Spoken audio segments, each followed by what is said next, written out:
بسم اللہ الرحمن الرحیم۔ السلام علیکم۔ آج ہم بات کریں گے 3 اہم ایشوز کے حوالے سے۔ ایف آئی اے نے آج بڑی کارروائی کی ہے اور ایف آئی اے نے ایک بڑا فراڈیا گروپ جو کہ بہت بڑا کرائم کا رہا تھا، اور وہ بھی کہاں پر، خواجہ سعد رفیق کی سوسائٹی میں پیراگون میں، اور وہاں پر چھاپہ مار کارروائی کی گئی ایف آئی اے کی طرف سے، اور وہاں پر جو ڈائریکٹر لاہور زون ہیں ان کی سربراہی میں یہ چھاپہ مارا گیا۔ اس کی تفصیلات آپ کے ساتھ شیئر کروں گا۔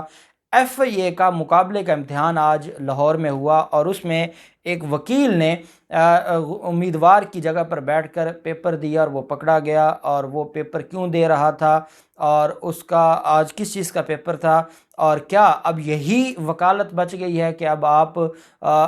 پیسے لے کر جو مقابلے کے امتحان دینے والے لوگوں کی جگہ پر بیٹھ کر مقابلے کا امتحان دیں گے۔ بڑی ہی میں سمجھتا ہوں کہ یہ ایک انتہائی افسوسناک بات ہے۔ ایف آئی اے نے گرفتار کی اور ایف آئی اے نے رپورٹ جاری کی ہے، وہ بھی میں آپ کے ساتھ شیئر کروں گا۔ کراچی میں جون 2021 میں ایک واقعہ پیش آیا تھا، اور اس میں خواتین کو ہراساں کیا جا رہا تھا، رکشے میں سوار خواتین کو ہراساں کیا جا رہا تھا۔ وہ ویڈیو بھی وائرل ہوئی تھی۔ ان ملزمان کے خلاف کیس کی جو سماعت ہے وہ مکمل ہوئی، اور ملزمان کو عدالت نے سزا سنا دی ہے۔ اس کی تفصیل بھی میں آپ کے ساتھ شیئر کروں گا۔ پہلے ہم بات کر لیتے ہیں سندھ میں غیر قانونی تعمیرات کے حوالے سے جو سپریم کورٹ آف پاکستان نے حکم جاری کیا تھا، پھر نسلہ ٹاور کو گرانے کے حوالے سے، مکہ ٹیرس جو ٹاور تھا اس کو گرانے کے حوالے سے ساری چیزیں سامنے آئیں، لیکن بدقسمتی یہ ہے کہ پاکستان پیپلز پارٹی کی جو حکومت ہے، سندھ حکومت، وہ اب بھی باز نہیں آ رہی غیر قانونی تعمیرات کے حوالے سے۔ تجاوزات اور غیر قانونی تعمیرات کو ریگولرائز کروانے کے لیے وہ تیار ہے۔ وہ ایک آرڈیننس لے کر آئی تھی، گورنر سندھ نے وہ آرڈیننس واپس کر دیا تھا، اس پر آبجیکشن لگایا تھا۔ سندھ حکومت نے اس حوالے سے اب نئے سرے سے قانون سازی کے لیے تجاویز دی ہیں۔ سندھ حکومت کی اس تجویز کے بعد شہر قائد میں غیر قانونی تعمیرات تیزی سے جاری ہیں، جبکہ مختلف جو ٹاؤن ہیں وہاں پر جو خالی اراضی پڑی تھی وہاں پر بھی مافیا نے غیر قانونی تعمیرات کرنا شروع کر دی ہے۔ اب ان کو پتہ ہے کہ سندھ حکومت ایک قانون لے کر آ رہی ہے، اور اس قانون سے جو غیر قانونی تعمیرات ہیں ان کو ریگولرائز کر دیا جائے گا، تو جہاں باقیوں کی ریگولر ہو جائیں گی وہ ہماری بھی ریگولرائز ہو جائیں گی، اور ہمیں بھی فائدہ ہوگا۔ اس وقت کراچی کے دوست یہ بتاتے ہیں کہ جو مافیاز اتنے ایکٹیو ہو گئے ہیں، جہاں ان کو جگہ ملتی ہے وہ وہاں پر راتوں رات بلڈنگز کھڑی کر رہے ہیں، صرف اس وجہ سے کہ ان کو یہ لگتا ہے کہ سندھ حکومت جو قانون لے کر آ رہی ہے اس قانون سے وہ فائدہ اٹھائیں گے، اور اس قانون کی مدد سے وہ کوئی ریلیف لیں گے۔ اب آپ اندازہ لگائیں، یہ اتنے بڑے ملک دشمن لوگ ہیں کہ ان کو آپ کہاں سے ان کے خلاف کارروائی کیسے کی جائے۔ یہ وہ لوگ ہیں جنہوں نے نسلہ ٹاور، اگر وہ غیر قانونی تعمیر نہ ہوتی تو نہ سپریم کورٹ کو یہ حکم جاری کرنا پڑتا، نہ وہاں پر رہنے والے لوگوں کو اتنا بڑا نقصان اٹھانا پڑتا، لیکن کیا کیا جائے۔ آپ نے دیکھا ہے کل شیر شاہ نالے پہ جو 17 لوگوں کی ڈیتھ ہوئی ہے، وہ کہ آپ نے ایک بلڈنگ بنا رہے ہیں، نالے کے اوپر آپ بلڈنگ بنا رہے ہیں، اور آپ اس میں کہیں کوئی سوراخ کوئی چیز چھوڑ ہی نہیں رہے، تو وہ گندا پانی ہے، اس نے گیس کا خراش تو ہونا ہے۔ وہ دھماکہ ہوا اور 17 لوگوں کی جان چلی گئی، اور آپ ہیں کہ بے شرمی کی حد دیکھیں کہ وہ سندھ حکومت اپنے ہی مختلف اداروں پر، وہ ادارہ کہتا ہے کہ یہ ان کی ذمہ داری تھی، وہ کہتے ہیں ان کی ذمہ داری تھی، وہ کہتے ہیں کہ مصطفیٰ کمال نے اس کی اجازت دی تھی۔ بھئی کیا اگر اس ایک بلڈنگ کے علاوہ بعد میں جو نالوں کے اوپر آپ نے بلڈنگز کی لائنیں لگا دی ہیں، کیا اس کا آپ جواب دیں گے کہ کیا وہ سندھ حکومت نے نہیں کیا؟ پچھلے 10 سال میں جو سندھ حکومت کی وہاں پر جو زرداری مافیا کی حکومت ہے، تو کیا اس کے بعد سے 2008 سے اب تک زرداری مافیا کی حکومت ہے، یہ جو ٹینیور گزر رہے ہیں، کیا اس کا جواب آپ نہیں دیں گے اور آپ بے شرمی کر رہے ہیں؟ دوسری جانب جو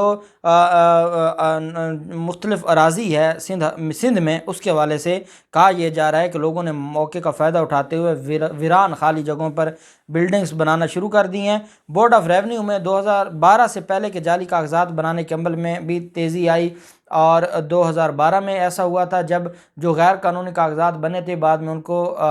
درست تسلیم کرتے ہوئے ریگولرائز کیا گیا تھا۔ جو اس وقت تماشا ہوا تھا وہی تماشا اب ہو رہا ہے، اور یہ جو معاملہ ہے یہ بڑھتا جا رہا ہے۔ اور سندھ حکومت اگر اب چیف جسٹس گلزار ان کے خلاف کوئی بڑا فیصلہ سنا دیں اور مراد علی شاہ کی چھٹی کروا دیں اور ان کو گھر بھیج دیں، تو کیا پھر یہ کہیں گے کہ جمہوریت پر حملہ ہوا ہے اور کسی ادارے نے حملہ کیا ہے؟ دکھ کی بات یہ ہے کہ ہماری عدالتیں ہی عدالتوں کے حق میں فیصلے نہیں دے رہی۔ اگر اس ملزم کی جس نے چیف جسٹس گلزار کے بارے میں انتہائی گھٹیا توہین آمیز جملے کہے تھے، اگر اس کو سزا ہو جاتی اور 5000 مچلقوں کے عوض اس کو رہا نہ کیا جاتا تو آج معاملہ یہ نہ ہوتا۔ اور جس نے یہ کہا تھا کہ میں ان کو اوقات دکھاؤں گا، اور سپریم کورٹ میں جو توہین عدالت کی اس پر کارروائی ہوئی تھی مسعود الرحمان عباسی پر، سپریم کورٹ نے کہا تھا دکھائیں نا اب اوقات، جس کے خلاف سپریم کورٹ میں توہین عدالت کی کارروائی پینڈنگ ہے اور ایف آئی اے نے اس کے خلاف کارروائی کی تھی، وہ 5000 مچلقوں کی عوض اس کو ضمانت دے دی گئی اور کہا گیا کہ نہیں یہ تو جو ہے وہ گستاخی ہے ہی نہیں، یہ تو توہین ہے ہی نہیں۔ پہلے سابق چیف جسٹس کی توہین پر کہا گیا کہ جو سابق ہو اس کی توہین نہیں ہوتی، اور اب جو موجودہ چیف جسٹس ہیں ان کی توہین پر بھی یہ کہا جائے کہ نہیں، جو جج کی ذات پر یا کوئی اگر کوئی بات کی جائے تو وہ توہین نہیں ہوتی۔ تو میرے خیال میں یہاں یہ کہنا اس لیے نہیں بنتا کیونکہ جو کچھ اس کی طرف سے کہا گیا وہ ویڈیوز ہیں اور وہ سرعام بدتمیزی کر رہا ہے اور جو ایسے الفاظ استعمال کر رہا ہے۔ دوسری طرف کراچی کی عدالت نے موٹر سائیکل سوار کی جانب سے رکشہ میں بیٹھی خواتین کو ہراساں کرنے کے جرم میں 2 ماہ قید اور 20,000 جرمانے کی سزا سنا دی ہے۔ اس میں خوبصورت بات یہ ہے کہ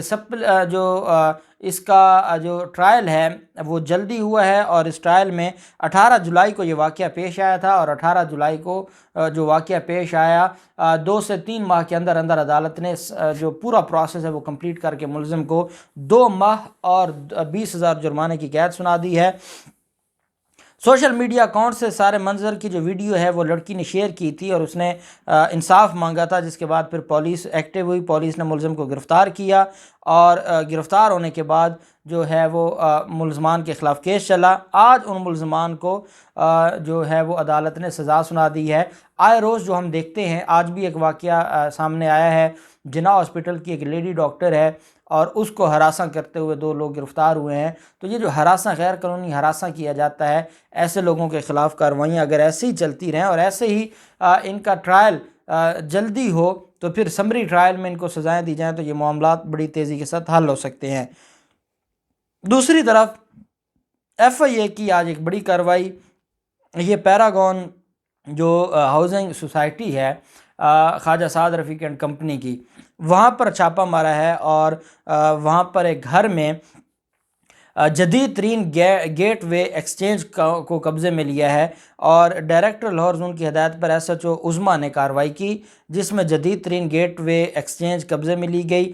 گیٹ وے جو تھا وہ 1100 انٹرنیشنل کالز کرنے کی صلاحیت رکھتا تھا ایک وقت میں، اور ایف آئی اے ٹیم نے لیپ ٹاپ، سمز، گرے ایکسچینج انٹرنیٹ ڈیوائسز قبضے میں لے لیں، اور پولیس ایف آئی اے کا یہ کہنا ہے کہ اتنی بڑی تعداد میں جو وہاں سے ریکوری ہوئی ہے کہ یہ اتنا بڑا دھندا کر رہے تھے۔ یہ پیراگون سٹی میں انہوں نے ایک گھر میں ہی اپنا یہ دھندا شروع کیا ہوا تھا، اور یہ غیر قانونی طریقے سے یہ جو گیٹ وے ایکسچینج کا معاملہ ہے، جو آپ کو اکثر بیرون ملک سے کال آتی ہے اور وہ آپ کو لگتا ہے کہ وہ جیز کا نمبر ہے، ٹیلی نور کا نمبر ہے، ویو فون کا نمبر ہے، تو وہ جو ہے وہ گیٹ وے کے ذریعے وہ وہاں سے کال آتی ہے، اور پھر آگے سے یہ جو غیر قانونی ایکسچینج ہے یہ اس کو اس میں جو لوکل نمبر ہیں اس پر ایکسچینج کر کے اس سے، کیونکہ جو باہر سے کال کر رہے ہیں تو ان کو سستی پڑتی ہے، اور یہ یہاں پر دھندا کرتے ہیں، اور اس دھندے کی وجہ سے جو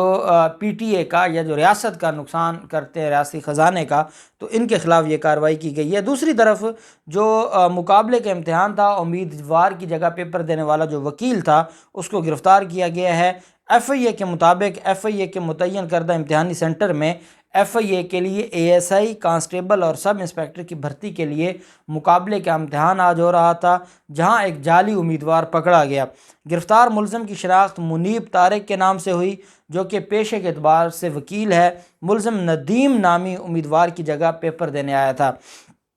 ایف آئی اے حکام کے مطابق منیب طارق نامی جعلی امیدوار نے اصلی امیدوار ندیم کی جگہ پیپر اس سے پیسے لے کر دیے تھے، تاہم ایف آئی اے کی ٹیم نے بروقت کارروائی کر کے ملزم کو گرفتار کر لیا۔ ملزم منیب طارق کے خلاف ایف آئی اے کی مدعیت میں مقدمہ درج کر کے کارروائی کا آغاز کر دیا گیا ہے، اور یہ میں سمجھتا ہوں کہ یہ وہ کارروائیاں ہیں کہ جن کی بنیاد پر ہماری جو بار کونسلز ہیں یا بار ایسوسیشنز ہیں، جن کو نواز شریف کے حوالے سے تو بہت زیادہ خیال ہے کہ نواز شریف کو دوبارہ اس کی جو نااہلی کا فیصلہ ہے اس کو ختم کروایا جائے اور اس کی نااہلی کو اس نااہلی سے بچایا جائے، اس کی بڑی فکر ہے۔ ان کو یہ بھی دیکھنا چاہیے کہ یہ وہ لوگ ہیں جو چند ٹکوں کی خاطر اس پروفیشن کو بدنام کرتے ہیں، اور اس کا کیا امیج بچ گیا کہ چند پیسوں کے لیے وہ جعلی امیدوار بن کے پیپر دے رہا ہے، اور پورا میڈیا بتا رہا ہے کہ وہ ایک وکیل تھا پیشے کے لحاظ سے اور اس نے یہ سارا کچھ کیا ہے۔ تو یہ وہ چیزیں ہیں، لاہور بار ایسوسیشن ہو، ہائی کورٹ بار ایسوسیشن ہو، پاکستان بار کونسل ہو، سپریم کورٹ بار ایسوسیشن ہو، ان کو ان سارے معاملات پہ نظر رکھنی ہوگی۔ اور جس دن بار کونسل اور بار ایسوسیشن نے وکلاء میں جو پروفیشنل وکلاء ہیں ان میں چھپی جو کالی بھیڑیں ہیں، جب تک ان کے خلاف کارروائی نہیں ہوگی، جب تک جعلی ڈگریوں والے، جب تک جو بدماشی کرتے ہیں، جو غنڈہ گردی کرتے ہیں، جو مافیا کا ساتھ دیتے ہیں، جو دھونس کے ذریعے ریلیف لینا چاہتے ہیں، جو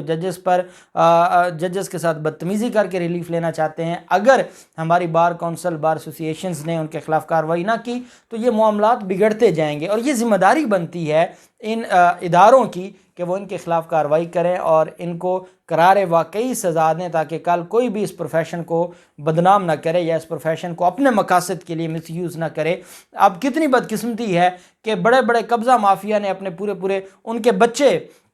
اپنے بچوں کو انہوں نے، جتنے بڑے لاہور کے جتنے بڑے قبضہ مافیا ہیں ان سب کے گھروں میں وکیل ہیں، انہوں نے وہ پوری ٹیمیں بنائی ہوئی ہیں، وہ اپنے کیسز کو خود مینیج کرتے ہیں، وہ ساری چیزیں کرتے ہیں۔ تو یہ چیزیں ختم ہونی چاہیے، اور جو پروفیشنل لوگ ہیں جو محنت کر کے اور پڑھ کے آگے آئیں اور پڑھ کے ریلیف لیں۔ دیکھتے ہیں کہ اب اس پر لاہور بار کی طرف سے کیا جو گرفتاری پر اور مقدمہ درج ہونے پر ہڑتالیں کی جاتی ہیں یا اس کے خلاف خود کوئی کارروائی کرتے ہیں۔ جو بھی تفصیلات ہوں گی آپ کے ساتھ شیئر کرتے رہیں گے۔ اللہ پاک پاکستان کا حامی و ناصر ہو۔ بہت شکریہ۔ اللہ حافظ۔ پاکستان زندہ باد۔